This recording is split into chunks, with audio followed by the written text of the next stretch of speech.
I grew up across the creek, so this area of water I've grown up fishing and sailing on, and since then I kind of was thinking, wouldn't it be nice to be able to kind of give back? I've enjoyed this water. I love this water. That's why I'm here. I want to be able to make it better. These are oyster seeds. And what they'll do is they'll go into the upwell, and the purpose of that is to rapidly grow the seed from that small size into a size that I can put out on the oyster farm.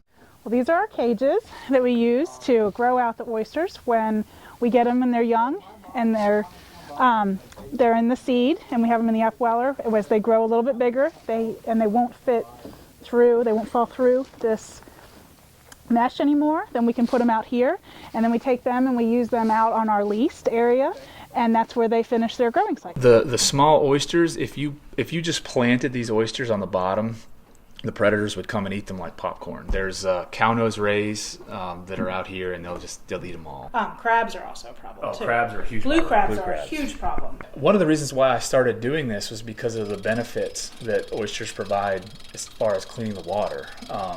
They're a kind of a cornerstone species of the health of the Chesapeake Bay. A lot of people can argue, you're not growing very many oysters in the grand scheme of things, and they're right.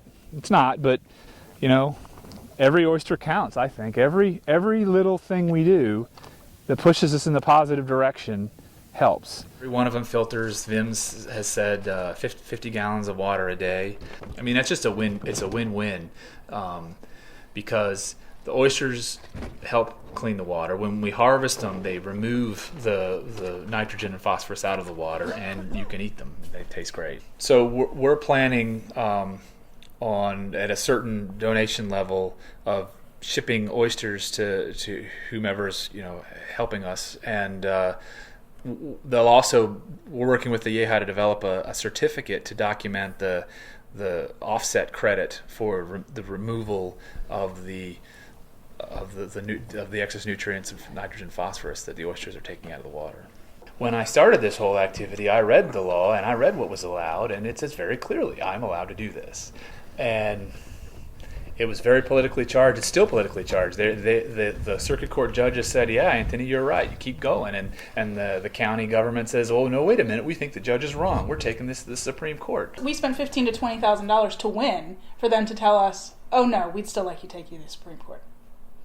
So, I mean, a lot of that's money that I could have used to invest in buying more equipment and things that I just can't do now. That's one of the reasons why we're with the YEHA now is because we've spent all of the money trying to defend our rights, our property rights, that we don't have as much money now. We hardly have any money now to roll into expanding the number of cages and the grow out capacity we have. It's just they've totally tapped us out. And I would like to become one of the local grown food sources in this area. And that is what I am trying to promote, and what we are promoting to some of the restaurants now is eat local. Don't get your food from Thailand or from Louisiana or from... 80% of the seafood consumed in the United States is imported from a foreign country. We bring it from our farm, usually, the day before or the day of, to the restaurant. So they are serving fresh, local seafood. It doesn't have to go on a truck and be shipped across the country. It doesn't have to get on an airplane. And that is very important to me.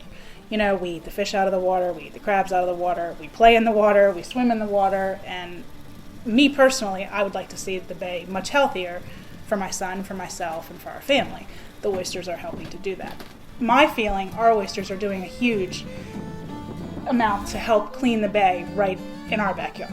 And I'm very proud of that. That's something that I'm hugely proud of our oyster operation. Ah.